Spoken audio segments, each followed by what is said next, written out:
Good morning. Today, we're going to talk about something that affects me directly. It's the obesity epidemic in America. Hey everyone. So, a few months ago, I went to the doctor, and I make no secret about this. I stepped on the scale and I weighed about 535 pounds. I'm a really big boy. That's somewhere around 242 kilograms. So I'm a pretty big boy. Okay, now I'm about 6 foot tall, 535 pounds. Been told that I carry my weight pretty well, and luckily I can still maneuver a little bit. But I went to the doctor back in February for the first time in a long time. Now, about 8 years ago, I only weighed about 250 pounds. So that's a pretty significant weight gain. And of course, since then, we've gone through the pandemic and different things. My lifestyle has drastically changed from being out and about, traveling, doing a lot of the things that I did, to being more sedentary. But like most Americans, now that I'm over 40, my lifestyle has changed a little bit. And today I want to give you a little bit of insight into this journey of being a normal obese American. There is no doubt that obesity in North America is a problem, especially here in the United States, and especially here in Texas. Now, I can already see all the comments from folks, telling me that I need to go to a gym, I need to do all this, I need to do that, you take this supplement, that supplement, eat this, don't eat this. Okay, I hear you. Go ahead and make your comments. But for the rest of you who actually want to have a discussion about this, let's talk about it. So when I went to the doctor back in February of 2024, and I stepped on the scale, and I was about 240 kilograms, 535 pounds. That was a lot. We did some blood work and found out that I was diabetic.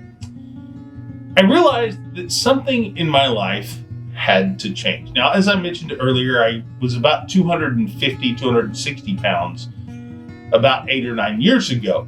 I was in pretty decent health. I was still a bigger guy. I've always been a bigger guy ever since I was a kid, no doubt about it. But this was a little much. 535 pounds was a little much. So when we did the blood work, we found out my cholesterol was fine. My heart was working just fine. In fact, they were very impressed with how my heart was working. And I went through a cath a few years ago, no issues. Said that my heart was doing really, really, really well. But that wasn't going to last long if I didn't lose weight. Now, losing weight is a real problem. Now, my grandfather died at the age of 56 from a heart attack, being obese. He was a big man. And my father died at 54. He was obese. He had a heart attack. And he was also diabetic, type 2 diabetic. So he was on dialysis, had a ton of health problems. And I realized that at 42 years old, I was going down this same path. Could I allow that to happen? I didn't want it to. So I made a change. Now, I didn't make a ton of changes. I'm not one of these gym rat kind of people that likes to go to the gym and be around a bunch of people who pump you up all the time. Ugh. That's not my thing. I just don't want to be around that group of people. I'm not that type of guy. But I figured there were other things that I could do. One of those things that I could start doing was simply walking more, becoming more active, trying to get my steps up. And I'm still horrible at this, but I try to walk a little bit more every single day. Just normal things, by walking the dog, being consistent with my routine, making sure that I'm taking very, very good care of myself when it comes to walking. On a normal day, my steps are still pretty low. I'm somewhere around 8,000 to 9,000 steps, which is still pretty low, I know. I track it pretty regularly with my Garmin, but that's something I could probably improve. Something else I did was I didn't start going to a gym. I didn't go and hire personal trainers or anything like that. I started really looking at the psychological and the genetical research behind obesity. Now, in my family, obesity is very common. Being from South Texas, we have a diet with a very high fat diet, a lot of sugar, a lot of carbohydrates, things like that, beans, corn, bread, tortillas, different things, really horrible for you. But they're everywhere, especially in our South Texas diet, in our Texas diet. Even barbecue can be incredibly unhealthy by the time you add sauces and sweeteners and seasonings and all this other stuff on it. So, as someone who was a Texan, I realized that my diet was part of the problem. As far as the diet, what did I do? Well, I cut out sugar, all sugar, completely, 100%, as much as I could. There's still some hidden sugars in there, but for the most part, I cut out sugar. I switched to using sucralose in my drinks and drinking things like Coke Zero Sugar, things like that have less or no sugar in it.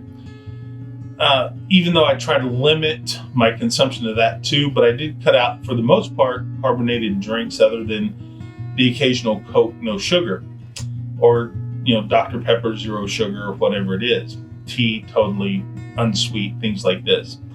Now, cutting out sugar has made a huge difference. I'll tell you what I'm down to here in just a few minutes. Tried to reduce the amount of salt that I use. Now, I realize that in the American diet, there's a lot of sugar and a lot of salt and a lot of carbs. And I think they do that because these are comfort foods. They make us feel good. But if you just use the right amount of salt when you're cooking at home, that goes a really long way. Notice I said cooking at home. One of the things that I quit doing was going out to eat quite as much. First off, it's pretty expensive. Second off, it has a lot of MSG and a lot of sodium in this restaurant food, no matter where you get it. So we started cooking at home more often. Cooking at home has been a real help. And so as I've worked with my nutrition coaches and my health coaches that I choose to work with, which I'll get to here in just a little bit, this really becomes a game changer. So being an avid fan of Formula One, I started doing some research on how these drivers stay pretty fit, mentally and physically. I realized that a number of them had HINSA coaches, started by Dr. Akai Hinsa. And part of this approach is using Yerkes-Dodson, which is pressure to performance. And it's an inverted U curve. I've done a lot of videos on this before. Understand that we have to be motivated to lose weight, to get control of our mind, body, and self. This is a complete approach, and it's right down to our productivity. And when I started applying Yerkes-Dodson, some of these HINSA techniques, I began noticing that my life was changing for the better. I was not only healthier, but I was more productive. And that helps me a lot as a photographer and as a filmmaker and as somebody who's now doing YouTube. So being able to plan, prepare, and execute has been absolutely critical for me. My life has changed drastically by applying this Yerkes-Dodson, watching what I eat, becoming a little bit more active, and trying to just live life a little bit more on the day-to-day. Now, I don't mind going out there tramping through the oil fields or, going out into the trails and things like that, doing photography, because this is all activity for me.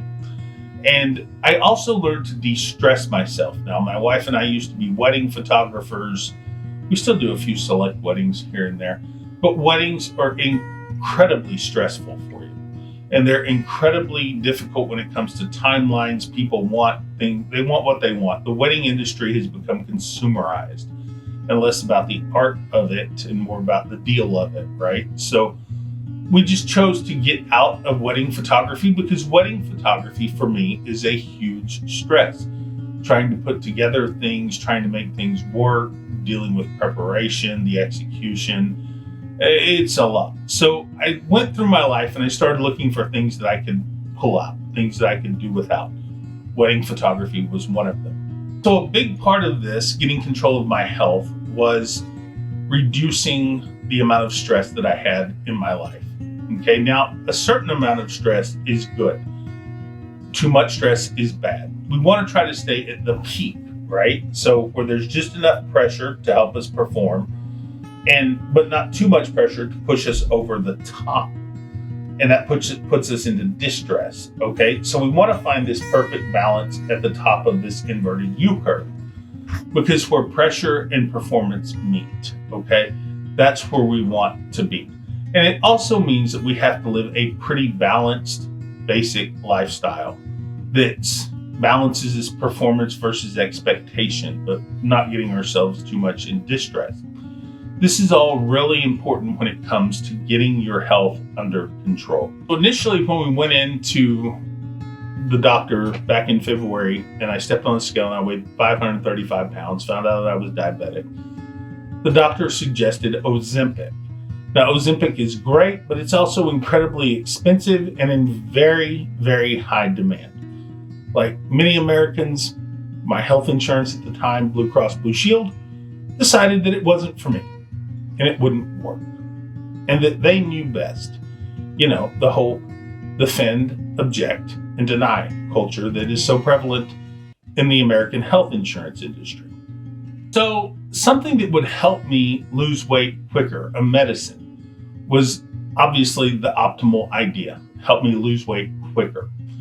But the doctors went with an alternative form that the insurance would approve, and that was called metformin. It's a proven drug that's been around for many, many years and has a lot of research behind it.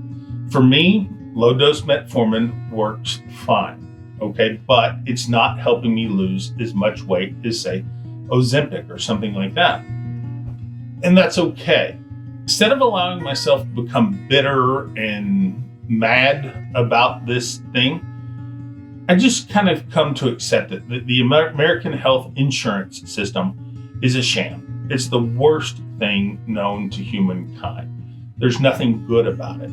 Now, other than the fact that maybe if you have a catastrophic injury or something like that, maybe it's okay, and that's a whole different video. But sometimes simplicity can help you just as much.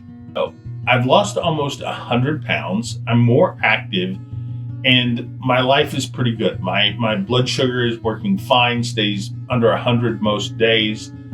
And even though I'm not losing as much weight as I want to, I think the whole idea of losing a handful of pounds per week is pretty good. I'm still not going to the gym. I don't ever intend to. It's just not somewhere that I like going, as I said earlier. But getting control, having the right mindset is key. Realizing that the big portions that we get when we go out to eat and stuff, those things are really bad for us. And that's not always the greatest thing. North Americans and Texans, unfortunately, because we are in North America, are a product of our society. High carbs, high sugar, high sodium. I do believe that these things are all contributing factors to our lifestyle. And sometimes, being obese is just tough. Now, I've done videos on some products that are made for pretty small people. The world isn't always made for bigger people. So, yeah, it's a good thing that we have to adapt. Now go ahead and make your comments trolls. Insert your comments here. But let me just be clear about this. It starts with a mind shift. Being able to say that I'm not going to go down this route. I'm not going to do this. I'm going to do things a different way. That's where it all starts. And then working with trusted professionals and working with coaches, if you can afford them, is a way to go. So this is a journey. This is a process. It's all a step in my progression to regaining control of my health. Now, still, as a big guy who's lost almost 100 pounds in a year, I'm pretty content with that. Having my blood sugar under control, I'm pretty content with that too. But let me tell you, there's still work that needs to be done. And balancing that pressure versus performance is absolutely key to getting this done. So I want to encourage you as we pull into 2025 to change your mindset, change your goals, and change your expectations. It's the little things that have worked for me, just simply increasing my activity level a little bit, cutting out sugar as much as I can, if not completely, cutting out all the extra salts, that helps too. All of these things are really, really important to helping us live better, productive, and healthier lives. I'm a big believer in the teachings of Dr. Akai Hensa. I think it works. This works for me. But I want to encourage you as we go into 2025, do what works for you. And if you're obese or you're out of control of your health or you feel like your health is controlling you, I want to encourage you that it can be overcome. with just a few simple shifts. And even if the insurance company is denying, doing what they do, you have to defeat them and take the personal responsibility to just do what you can, however you can, to overcome. You can do it. If I can, you can too. We'll see you in the next video. Take care.